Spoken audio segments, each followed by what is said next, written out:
Naloko ka na ba? Yung pakiramdam na pinagkatiwalaan mo ang isang tao, pero sa huli, kasinungalingan lang pala ang binigay nila sa'yo. Masakit, hindi ba? Kaya ngayong araw, pag-uusapan natin ang mga palatandaan ng isang sinungaling na tao. Mga sinyalis na baka hindi mo napansin noon, pero pwede nang magligtas sa'yo sa panibagong panluloko. O uso na ngayon kung tawagin natin sa online na scam nga. Aalamin natin kung paano mo mabibisto ang mga taong mahilig magtago sa likod ng kasinungalingan. Tara, simulan na natin sa ganito, Brad. Dahil ibang bersyon naman ito sa ibang content natin. Sa numero 1 tayo. Iba't ibang bersyon ng kwento. Kapag iba't iba ang kwento ng isang tao, malaki ang posibilidad na nagsisinungaling siya. Simpleng tanong lang ang itatanong mo. Halimbawa, nasan ka ba kagabi? Sasabihin niya, nasa bahay lang. Pero kapag itinanong mo ulit mamaya, biglang magbabago ang kanyang sagot. Dumaan pala ako sa tindahan. Pansinin mo, hindi natugma ang mga detalye. Ang mga sinungaling kasi ay kadalasang hindi makapagpanatili ng iisang bersyon ng kwento dahil gagawa lamang ito. Walang basihan sa realidad ang kanilang sinasabi. Kaya't madalas din silang nalilito sa sarili nilang kasinungalingan. Ang utak nila ay patuloy na nag-iimbento ng sagot sa bawat tanong mo. Kaya't nagkakaroon ng pagkakaiba-iba sa mga detalye ng kanilang kwento. Isa pang palatandaan ay kapag nagbibigay sila ng sobrang daming detalye na parang wala sa lugar. Halimbawa ay tanungin mo lang kung bakit sila late. Pero sasabihin nila nga na flat yung gulong ko kanina. Tapos ang haba ng pila ng vulcanizing shop. Kaya naisip ko lang na bumili ng pandesal bago umuwi. Sa sobrang haba ng paliwanag, sinusubukan nilang magmukhang kapani-paniwala ang kanilang sinasabi. Pero mas lalo lang nilang binubunyag ang kanilang pagsisinungaling. Maging mapanuri sa mga ganitong sitwasyon. Kung nararamdaman mong hindi tugma ang sinasabi sa naunang bersyon ng kwento, huwag kang magdalawang isip na itanong ito ulit. Ang kasinungalingan ay laging may butas. Sa uli, ang totoo ay simple at hindi na kailangan pang ipaliwanag ng pagkahaba-haba. Ngunit ang sinungaling ay laging nagiging komplikado ang mga sagot. Sa numero 2 tayo, kaibigan. Pag-iwas sa pakikipag-eye contact sa'yo. Ang taong nagsisinungaling ay kadalasang hindi makatingin ng diretso sa mga mata. Bakit kamo? Dahil natatakot silang mabisto. Ang pakikipag-eye contact ay nagpapakita ng kumpiyansa at katotohanan. Kapag ang tao ay umiiwas na tumingin sa ibang direksyon o kunwari ay busy sa ibang bagay, kadalasang may tinatago ito. Ang sinungaling ay nag-aalangan kapag nagsisinungaling. Iniisip nila ang kanilang sasabihin habang sinisigurong hindi sila mahuhuli. Sa proseso, nawawala ang natural na kilos nila. Imbes na tumingin sa kausap, nagiging abala ang mata nila sa kung saan-saan, sa sahig, sa kisame, o sa kahit saan, basta hindi sa mata mo. Pero may twist dito, may mga sinungaling na alam na umiiwas sa eye contact ang mga nagsisinungaling, kaya ginagawa nila ang kabaliktaran. Tinititigan kanila ng matagal, yung parang gusto kanilang piliting maniwala, pero kung masyado namang pilit ang titig, parang hindi na rin ito normal. Nagiging masyadong rehearse ang kilos nila. Mahalagang tandaan na ang taong nagsasabi ng totoo ay natural lang kung tumingin. Hindi pilit, hindi sobra at hindi kulang. Kapag napansin mong awkward o alanganin ang pakikipag-eye contact ng kausap mo, magduda ka na. Kung hindi sila makapagtugma ng kwento habang hindi ka tinititigan, baka may itinatago talaga sila. Kaya maging maingat. Ang pag-iwas sa mata ay hindi laging nangangahulugan na sinungaling na rin ang tao. Pero kung may iba pang senyales na kasama nito, malaking posibilidad na hindi siya nagsasabi ng totoo sa'yo. Simple lang, ang mga sinungaling ay kadalasang hindi kaya ang bigat ng titig ng taong alam nilang kaya silang mahuli. Sa numero 3 tayo, pag-aalangan at pag-uulit-ulit ng sinasabi. Kapag ang tao ay nagsisinungaling, kadalasan nilang inuulit ang tanong bago sumagot. Bakit nila ginagawa ito? Simple lang, para makapag-isip pa ng mas matagal. Halimbawa, tanungin mo, nasan ka kagabi? Ang sagot nila, nasan ako kagabi? Nasa bahay lang. Yung paulit-ulit kasi na pagbanggit ng tanong ay para magkaroon sila ng oras na mag-imbento ng sagot. At isa pang palatanda na yung pag-aalangan sa kanilang sagot. Mapapansin mo nga may mga umahabang paghinga bago sila sumagot. Ito ay dahil iniisip nila kung ano ang sasabihin na magmumukhang kapani-paniwala. Imbis na diretsyong sagot, nagiging alanganin at tila ba laging nag-iingat sa bawat salitang binibitawan nila. Bukod dito, ang sinungaling ay kadalasang hindi komportable habang sumasagot. Maaaring sila ay magpapalit-palit ng posisyon, maglalaro ng kanilang kamay o magpapakita ng iba't ibang sinyalis ng nerbiyos. Lahat ng ito ay dahil takot silang mabisto. Kapag paulit-ulit silang bumabalik sa parehong tanong o tila laging nag-iisip bago sumagot, malaki ang posibilidad na may itinatago sila sa iyo. Dahil ang mga taong nagsasabi ng totoo ay diretso lang kung sumagot. Hindi na kailangan ng mahabang post o paulit-ulit na tanong. Sa madaling salita, ang mga sinungaling ay hindi natural ang kilos. Lahat ng ginagawa nila ay parang kalkulado para lang magmukhang totoo ang sinasabi nila. Kaya kung makikita mong alanganin ang sagot, laging magtanong ulit. Madalas ang totoo ay madali lang sabihin. Pero ang kasinungalingan ay mahirap kasing buuin nang walang sablay. Sa numero 4 tayo. Mabilis na pagbabago ng kilos o ekspresyon ng muka. Ang sinungaling ay hindi mapakali. Kapansin-pansin ang mabilis na pagbabago ng kanilang kilos o ekspresyon ng muka habang nakikipag-usap. Halimbawa, tanungin mo sila ng isang simpleng tanong tulad ng may ginagawa ka bang mali? Makikita mo agad ang pagkalito. Biglang magbabago ang tingin nila, mag-iiba ang tono ng boses o magpapakita ng pilit ng ngiti. Kapag ang tao ay nagsisinungaling, ang katawan nila ay naglalabas ng mga sinyales ng pagkabalisa. Minsan ay bigla silang maghahanap ng bagay na mahahawakan tulad ng ballpen o baso para may mapagtuunan ng pansin. O kaya ay nagpapalit-palit sila ng posisyon sa pagkakaupo o pagkakatayo o aayusin ang kanilang buhok o damit. Lahat ng ito ay paraan para itago ang kanilang nerbiyos. Sa ekspresyon ng muka, madalas ay nagiging hindi tugma ang emosyon sa sinasabi nila. Halimbawa, nagsasabi sila ng hindi ko alam pero nakakunot ang noo nila o nakangiti ng pilit. Ang tunay na emosyon ay mahirap itago at ito ang nagpapahuli sa mga sinungaling. Isa pang halatang sinyales ay ang biglang pagtaas o pagbaba ng boses. Kapag na-corner na, madalas silang magalit o maging defensive. Ang pagiging agresibo ay paraan para ilayo ang usapan sa tanong. Pero kung tutuusin, ito lang ang nagpapatibay na nagsisinungaling sila. Tandaan na ang taong nagsasabi ng totoo ay kalmado. Wala silang kailangang itago kaya natural ang kilos nila. Pero ang sinungaling, ang katawan nila mismo ang nagtuturo ng katotohanan. Kaya maging mapanuri, ang mga maliliit na kilos ay maaaring magbunyag ng malalaking kasinungalingan. Sa numero 5 na tayo, Brad. Biglang pagbabago ng tono ng boses.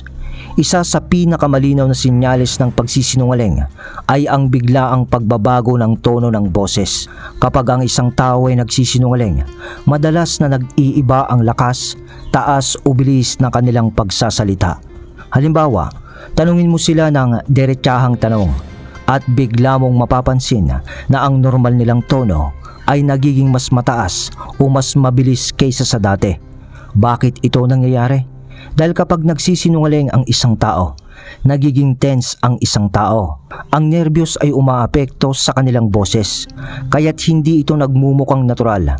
Minsan ay bigla ring babagal ang pagsasalita nila. Parang iniisip pa nila ang tamang sagot dahil takot silang magkamali. Kapansin-pansin din ang pagiging masyadong defensive. Halimbawa, tanungin mo sila ng, ikaw ba ang kumuha nito? Ang sagot nila, ako? Bakit ako? Ano bang sinasabi mo? Sa halip na simple at diretso ang sagot, nagiging masyadong emosyonal ang tono. Kung hindi man nagagalit, may halo ng nerbisyon at pangangatwiran na hindi mo naman hinihingi. Bukod dito, ang sinungaling ay kadalasang gumagamit ng sobrang daming salita para lang mapagtakpa ng kasinungalingan nila. Imbes na sagutin ng maayos ang tanong, nagpapaligoy-ligoy pa sila. Ang totoo, Ang tono ng boses ng isang tao ay mahirap itago. Kapag may halong kaba o galit na, natural itong mararamdaman ng kanilang pagsasalita. Sa kabilang banda, ang taong nagsasabi ng totoo ay kalmado at kumpiyansa sa kanyang sinasabi. Ang sagot nila ay simple, direkta at walang halong emosyon na tila pinipilit. Kaya kung mapapansin mong iba ang tono ng boses ng kausap mo, malaki ang posibilidad na hindi sila nagsasabi ng totoo. Tandaan na ang pagbabago-bago ng boses ay hindi naman normal. Kung wala naman, dapat ikabahala ang isang tao. Sa number 6 na tayo, Brad. Pakinggan mo to. Pag-iwas sa direktang sagot. Ang sinungaling ay bihirang sumagot ng direkta. Kapag tinanong mo sila ng simple at diretsyong tanong, ang sagot nila ay paligoy-ligoy at minsan ay wala pa sa punto.